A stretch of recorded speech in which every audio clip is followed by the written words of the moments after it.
하나님의 은혜와 평강이 함께하기를 기도드립니다. 오늘도 주님이 주시는 행복이 가득한 예배가 되길 소망하고, 그리고 한 주간도 그 행복을 누리고 나누는 복된 한 주가 되기를 주님의 이름으로 기도드립니다.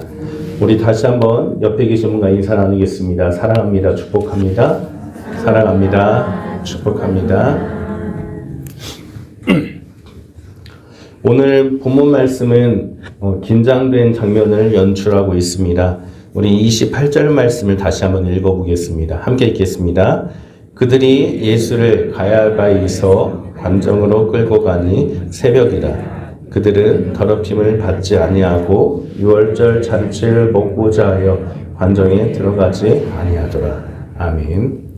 예수님은 붙잡혀서 밤새 신문을 당하고 로마 총독에게 넘겨지고 있습니다. 당시 이스라엘은 로마의 지배를 받고 있어서 재판을 할 수가 없었습니다. 그래서 예수님을 재판을 받게 하기 위해서 로마 총독에게로 보내고 있는 장면이 기록되고 있습니다. 로마 총독에게 보내진 예수님은 이제 빌라도와 대면하게 됩니다. 빌라도는 새벽부터 재판을 받게 하기 위해 온 사람들한테 이렇게 물었습니다. 우리 29절 말씀 읽어보겠습니다. 함께 읽겠습니다. 그러므로 빌라도가 밖으로 나가서 그들에게 말하되 너희가 무슨 일로 이 사람을 고발하느냐. 아멘. 빌라도는 예수라는 사람을 왜 고발하여 재판을 받게 하는지 사람들에게 묻습니다. 예수님을 고발한 사람들은 그 이유에 대해서 30절에서 이렇게 말씀합니다. 30절도 우리 같이 읽겠습니다. 대답하여 이르되 이 사람이 행악자가 아니었더라면 우리가 당신에게 넘기지 아니하였겠나이다. 아멘. 이 사람이 행악자가 아니었더라면, 즉 범죄를 저지르지 않았다면 당신한테 넘기지 않았을 것입니다. 라고 그렇게 답을 하고 있습니다. 예수님이 범죄를 저질렀기 때문에 로마의 재판을 받아야 한다라는 것이 이들의 주장입니다. 예수님께서 어떠한 범죄를 저질렀습니까? 범죄를 저지른 것은 없습니다. 오히려 사람을 살리고 사람을 돕는 선한 일을 행하였습니다. 그러나 범죄를 저질러야 재판을 받을 수 있기 때문에 사람들은 예수님에 대해 행악자라고 표현을 하며 고발을 하고 있는 겁니다. 빌라도는 이 이야기를 듣고 예수님을 신문하면서 이렇게 물었습니다. 내가 유대인의 왕이냐? 어떠한 범죄를 저질렀냐라고 물은 것이 아니라 유대인의 왕이냐라고 물었습니다.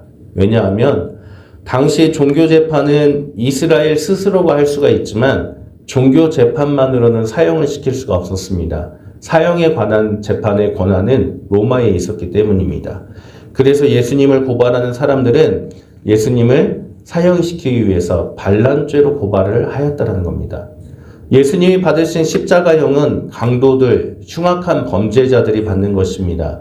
그런데 예수님이 사람을 해치는 일을 했습니까? 아닙니다. 오히려 생명을 살리는 일을 하셨지요. 결국 예수님의 입건 제목은 강도도 아니고 범죄도 아닙니다. 로마에 반대하는 반역자, 정치범의 제목으로 입건하였다라고 우리는 알 수가 있습니다. 그래서 빌라도가 예수님께 당신이 무슨 죄를 저질렀는가? 라고 물은 것이 아니라 정치범, 반역자로 입건이 되었기 때문에 내가 유대인의 왕이냐라고 물었던 것입니다. 이 재판의 결과는 우리가 이미 알고 있습니다. 빌라도는 예수님에게 아무 죄도 찾지 못했다라고 유대인들에게 말하였지만 결국 예수님이 아닌 바라바라는 강도를 풀어주게 되는 결과를 맺게 됩니다. 제가 볼 때는 성경을 읽으면서 이미 결과를 정해놓고 재판을 벌인 것이다 라는 느낌이 들었습니다. 그 시대의 정치나 지금의 정치나 별반 다를 게 없다라는 것을 느끼게 됩니다. 무엇을 하든지 결과를 정해놓고 내가 원하는 결과만을 이야기하고 있기 때문입니다.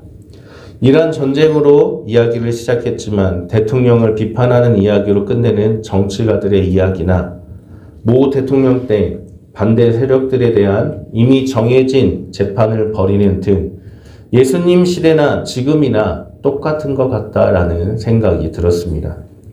특히 예수님의 재판은 그 과정에서 여러 가지로 의문을 갖게 만들고 있습니다. 예수님은 먼저 유대인의 제사장들에 의해서 밤새 신문을 받게 됩니다. 그리고 새벽에 로마의 재판에 넘기게 되었다라고 성경은 기록하고 있습니다. 그런데 유대인들의 재판을 살펴보면 유대 재판은 밤새워서 할 수가 없습니다. 왜냐하면 밤부터는 안식일에 속하기 때문입니다. 낮에만 해야만 하는 것입니다. 특히 사형사건은 밤에 재판하지 않고 낮에만 해야만 하는 법이 있습니다. 그리고 판결 역시 그날 재판을 했으면 하루가 지난 후에 판결을 내려야만 되는데 더군다나 절기 동안에는 사형 재판을 하지 않아야 합니다. 그런데 이상하게도 예수님의 재판은 밤중에 끌고 와서 신문을 하고 밤에 시작하여서 유월절 전날 이루어지게 됩니다. 정상적인 유대의 재판 절차를 무시하였다라고 우리가 해석할 수 있습니다. 그렇기 때문에 정치적 재판이었다라고 우리는 알 수가 있습니다. 로마의 정치 재판은 새벽에 시작해야 하기 때문에 로마의 정치 재판이 넘기기 위해서 유대 제사장들은 종교 재판의 법을 어기고 진행하였던 것입니다. 그래서 이미 결과를 정해놓은 재판을 형식적으로 밤새 뚝딱하고 처리했던 것입니다. 예수님의 재판 가운데 예수님께서 변호한 말씀 중에 내가 유대인의 왕이냐라고 묻는 빌라도의 그 질문에 대해서 예수님이 이렇게 답했습니다. 우리 37절을 읽어보겠습니다. 함께 읽겠습니다. 빌라도가 이르되 그러면 내가 왕이 아니냐? 예수께서 대답하시되 내 말과 같이 내가 왕이니라. 내가 이를 위하여 태어났으며 이를 위하여 세상에 왔나니 곧 진리에 대하여 증언하려 함이로라. 무릇 진리에 속한 자는 내 음성을 듣느니라 하시네. 아멘. 예수님은 빌라도의 질문에 나는 세상에 속한 나라가 아니라 하나님 나라에 속한 왕이다 라고 말씀하시면서 주님이 이 땅에 오신 이유에 대해서 진리에 대하여 증언하기 위함이다 라고 말씀을 하십니다. 진리가 무엇일까요? 진리가 무엇이길래 주님께서 자신을 변호해야 되는 그 재판의 긴박한 상황 속에서도 진리를 증언하기 위해 왔다라고 말씀을 하셨을까요? 빌라도 역시 진리가 궁금해하는 것 같습니다. 진리는 시대가 변해도 변하지 않는 참된 이치를 진리라고 합니다. 그런데 오늘 본문에 숨겨진 본문에서 말씀하고 있는 이 진리는 조금 더 다른 뜻이 있습니다. 헬라 원어의 뜻을 보면 숨겨진 것이 드러나다, 가려진 것이 밝혀지다 라는 뜻을 가지고 있습니다. 즉 진리라는 것은 하나님의 실제 모습이 드러나는 것, 하나님이 어떤 분인지, 구원이 무엇인지, 하나님의 역사를 드러내기 위해, 하나님의 역사를 드러내어 보여주기 위해서 주님께서 이 땅에 오셨다라는 것입니다. 우리는 이러한 오늘 본문에서 중요한 사실을 한 가지 발견할 수가 있습니다. 진리는 질문한다고 찾을 수 있는 것이 아니라는 겁니다.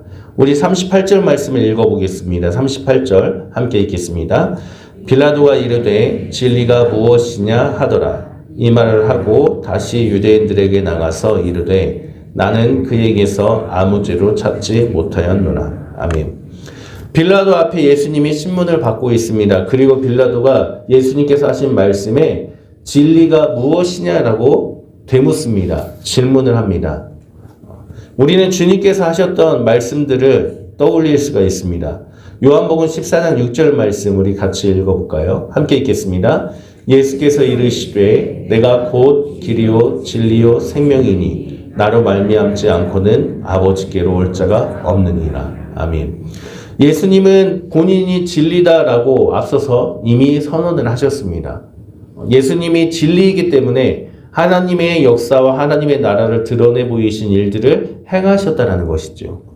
빌라도는 진리이신 예수님께 진리가 무엇이냐라고 질문을 하였습니다. 그러나 그는 질문을 한 후에 밖으로 나가버립니다. 예수님의 답을 듣지 않고 나가버린 것입니다. 진리이신 예수님이 눈앞에 있어도 그는 진리를 알아보지 못했고 진리를 찾지 않았던 것입니다. 그런데 이것은 빌라도만의 문제가 아닌 것 같습니다. 왜 사람들은 진리를 못 알아보는 것일까요? 오늘 본문에는 세 종류의 사람들이 등장합니다. 유대 지도자, 빌라도, 그리고 소리치는 군중들. 먼저 유대 지도자들을 살펴보면 그들은 종교적인 사람들입니다. 율법도 알고 성경도 알고 기도도 합니다. 하지만 그들은 진리를 알아보지 못했습니다. 왜냐하면 그들은 자기의 생각이 진리라고 믿었기 때문입니다. 우리 28절 말씀을 읽어보겠습니다. 함께 읽겠습니다. 그들이 예수를 가야바에 있어 관정으로 끌고 가니 새벽이라. 그들은 더럽힘을 받지 아니하고 유월절 잔치를 먹고자 하여 관정에 들어가지 아니하더라. 아멘. 종교 지도자들은 예수님을 종교 재판한 후에 로마의 재판에 넘기게 됩니다. 그런데 말씀을 보니까 그들은 더럽힘을 받지 아니하고 유월절 잔치를 먹고자 하여 관정에 들어가지 않았다라고 기록하고 있습니다. 예수님을 체포하여 신문하고 로마 총독의 빌라도의 그 관정까지 끌고 갔지만 유대 지도자들은 그 안에 들어가지 않았다는 겁니다. 왜 그렇습니까? 재판의 결과가 이미 정해졌기 때문이기도 하지만 그보다 더 중요한 것은 부정해질까 봐 두려웠기 때문입니다. 그들은 유월절 기간에 이방인의 집이나 건물에 들어가면 부정하다라고 그렇게 생각을 했던 것입니다. 이방인과 접촉하면 부정해지기 때문에 유월절 잔치에 참여할 수가 없게 되는 것입니다. 그래서 그들은 유월절 잔치에 참여하기 위한 자기들의 행동이 거룩한 것이라고 믿었기 때문에 재판을 보기 위해 안으로 들어가지 않았다는 뜻입니다. 진리가 눈앞에 있어도 겉으로 거룩하기 위해서 진리를 보지 못했다라는 말입니다. 사람을 죽이려고 하면서 자신들은 거룩하기 때문에 유월절을 참여해야 한다라는 이유로 들어가지 않았다는 것입니다. 무엇이 거룩한 행동일까요?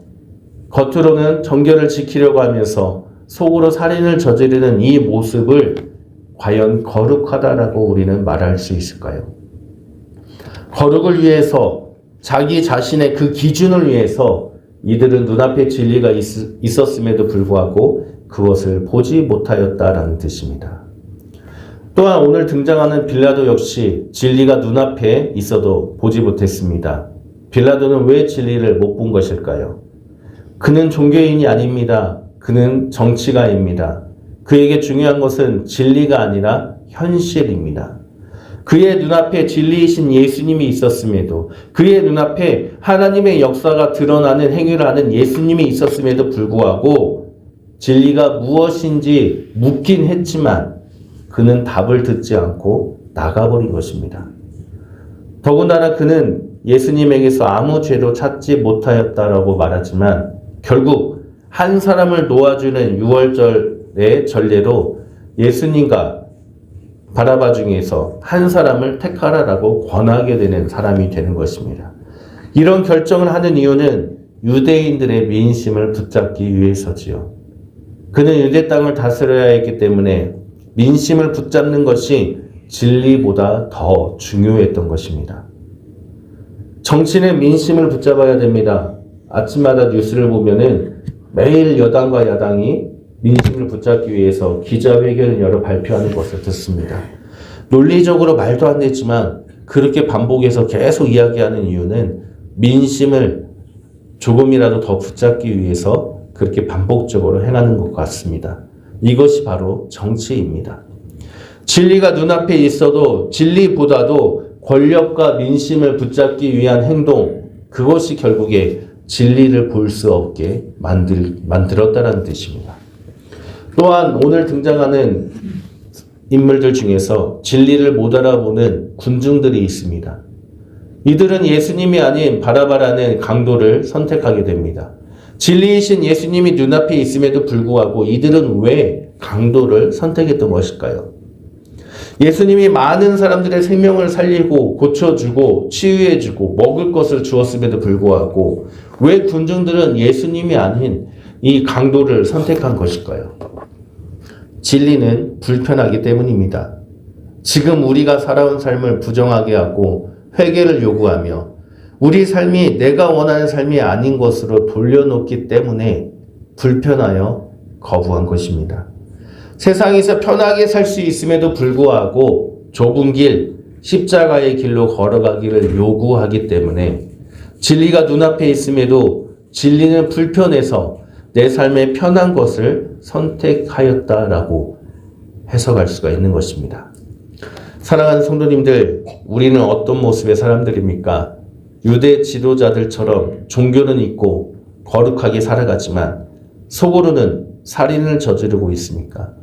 유월절 잔치에 참여하기 위해서 거룩함을 추구하기 위해서 진리를 외면하고 있지는 않습니까? 빌라도처럼 진리를 알지만 현실이 더 중요하기 때문에 현실을 선택하고 있지는 않습니까? 군중들처럼 진리가 불편하기 때문에 나의 편리함대로 신앙생활하기 위해서 애써 진리를 외면하며 살아가고 있지는 않습니까? 우리의 모습을 뒤돌아보는 사순절 기간이 되기를 주님의 이름으로 기도드립니다. 그렇다면 우리가 어떻게 신앙생활하는 것이 눈앞에 있는 진리를 외면하지 않고 진리를 붙잡을 수 있는 것일까요? 앞서 말씀드렸지만 주님은 스스로 진리이시다라고 말씀하셨습니다. 진리는 예수님입니다. 예수님이 사셨던 삶 그 자체를 통해 하나님의 역사를 드러내기 때문에 우리 역시 예수님이 보여주신 그 삶 자체를 따라 살아가야만 하는 것입니다. 그래서 우리를 그리스도인이라고 부르는 것입니다. 예수 그리스도가 사신 그 삶을 따라 살아가는 것이 진리이기 때문에 그렇게 살아가기로 결단하는 사람들, 그리스도인입니다. 예수님이 어떤 삶을 사셨습니까? 어떤 삶이 하나님의 역사가 드러나는 것이라고 몸소 우리에게 보여주셨습니까? 예수님은 제자들의 발을 씻겨주심으로 섬김을 보여주셨고 십자가에서 죽으시면서까지 우리를 사랑하심을 보여주셨습니다.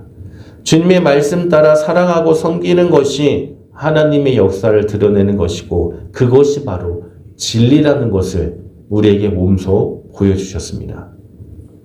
그렇기 때문에 예수님의 모습처럼 사랑하고 섬기며 살아가야만 합니다. 그런데 그렇게 살아가기가 참 힘들지요. 아니 어렵지요. 흔히들 예수님이나 되니까 사랑하고 섬기는 것이지 일반 사람들은 그렇게 못한다라고 애써 외면하고 있습니다. 왜냐하면 세상의 기준과 방식이 주님이 보여주신 방식과 비교되기 때문입니다.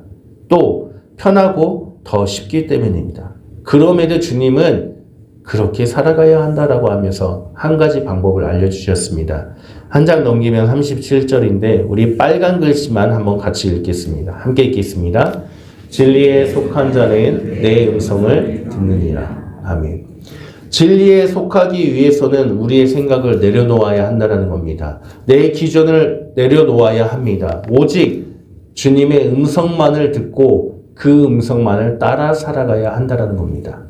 진리이신 주님의 음성이 아닌 세상의 소리를 듣고 있기 때문에 진리가 눈앞에 있어도 알아보지 못한다는 뜻입니다. 진리이신 주님의 음성이 아닌 내가 원하는 소리만을 듣고 있기 때문에 진리가 눈앞에 있어도 진리의 음성을 외쳐도 듣지 못하고 있다는 겁니다. 주님께서는 분명하게 말씀하셨습니다. 아버지의 말씀은 진리이며 내 말에 거하면 제자가 되는 것이고 주님 안에 거하는 것이 생명의 길로 가는 것임을 성경 곳곳에서 우리에게 분명하게 알려주셨습니다. 사랑하는 성도님들, 오직 진리이신 주님 안에 거하시기를 바랍니다. 내가 원하는 것, 조금 더 편한 신앙의 삶을 추구함으로써 눈앞에 있는 진리를 알아보지 못하는 것이 아니라 나의 것을 내려놓고 오직 주님의 음성만을 들으면서 그 말씀 위에 서서 그 말씀대로 살아감으로 진리이신 주님 안에 거하시길 부탁드립니다. 우리가 들을 것은 세상의 소리가 아니라 우리가 들을 것은 오직 주님의 음성임을 기억하고 한 주 동안도 주님의 음성을 듣고자 노력하는 신앙생활을 살아가시기를 주님의 이름으로 간절히 축원합니다. 함께 기도하겠습니다. 길이요 진리요 생명이신 주님, 우리가 세상의 소리에 귀 기울인 것이 아닌 오직 주님의 음성에 귀 기울이게 하여 주시고 주님께서 걸어가신 그 길을 포기하지 않고 끝까지 걸어가는 우리들이 되게 하여 주옵소서. 조금 더 편한 것보다도 주님이 보여주신 그대로 걸어가기 원하고 나의 소리를 듣기보다도 주의 음성을 들으며 걸어가는 우리들이 되게 하여 주옵소서. 우리를 구원하신 예수 그리스도의 이름으로 기도드립니다. 아멘.